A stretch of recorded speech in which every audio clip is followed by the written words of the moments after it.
Hello, a very good evening to you. Welcome again to Bring It On. I am Ambrose Ezewani. We are here again to discuss what concerns all of us. Anything that affects the PHCN, that's the Power Holding Company of Nigeria, affects all Nigerians. Because even though Nigerians have become familiar with the generating sets in terms of power supply, they are still hoping for a day when the PHCN will live up to its obligation. As we speak, there is a face-off between the PHCN workers and the federal government. On the surface, what we hear is all about the 25% severance package. But inside the house, there is more to it.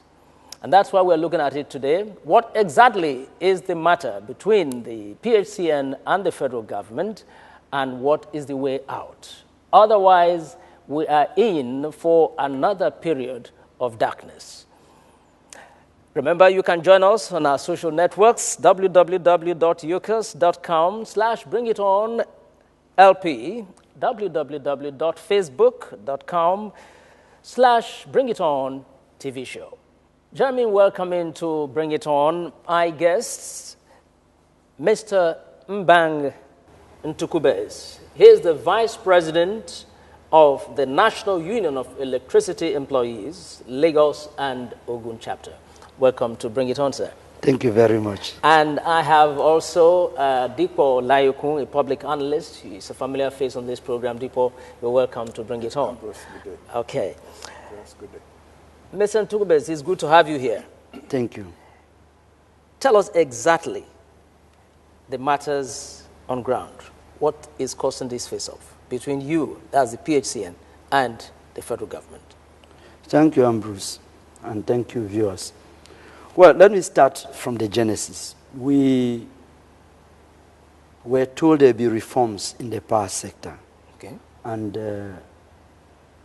as an organization and a proactive labor movement, we started making inputs, the kind of reforms that will suit Nigeria. The government threw away our inputs. What they want is just wholesale privatization of PSN. And we look at what was on the table. Yeah. We were not carried along. We saw that Nigerians would be shortchanged, especially looking at the way other industries were privatized. They will share it among themselves. We started resisting it.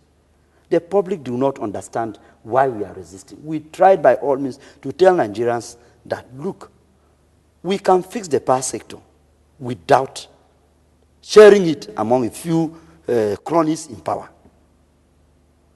First, the government owes a duty to generate light and give Nigerians light. We're building on what is in the Constitution, that the commanding house of the economy will be handled by the government.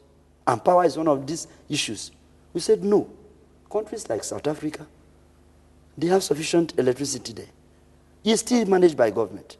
So if it is corruption in the sector, cure corruption and allow Nigerians to have light. With all that we have done, the federal government insisted on wholesale privatization.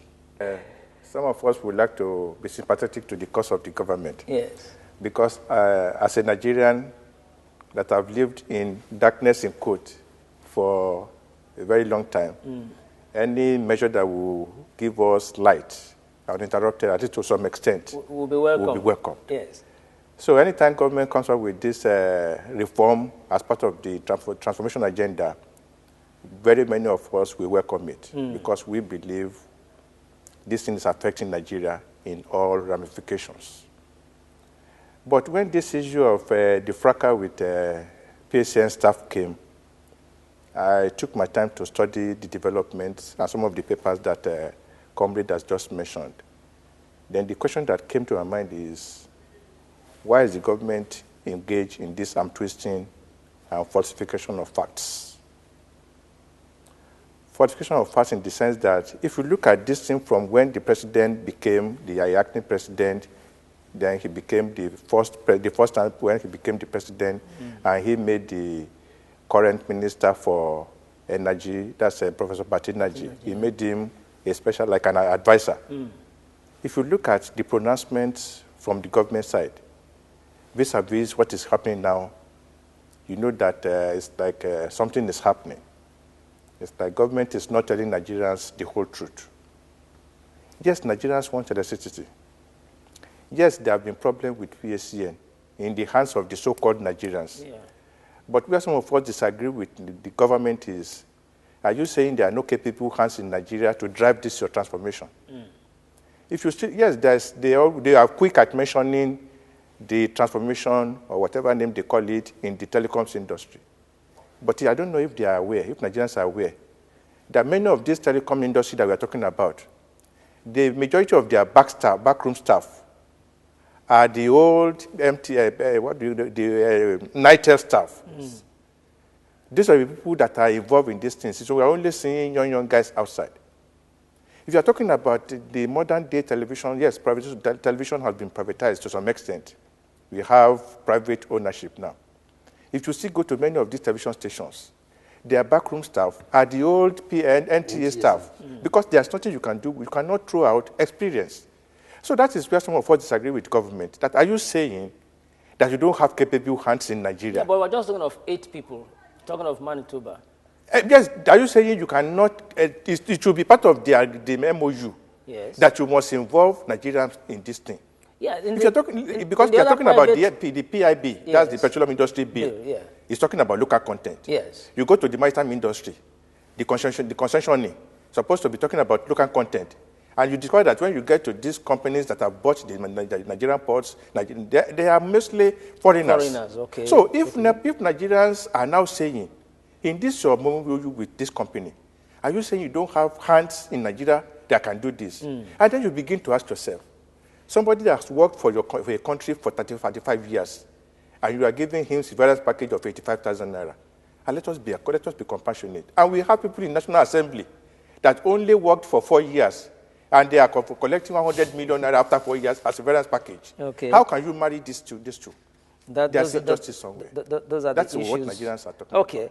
We'll continue with this topic next week. We hope you'll be back next week to join us, Mr. Tukube. Thank you very much. Thank you for coming today. And Mr. Adipo, it's always my pleasure. Thank you for coming. I am Ambrose Ezewane. Join us sometime next week when we continue with this matter, because it touches all of us, and it is our prayer that one day we'll have light uninterrupted in this country. Bye-bye now.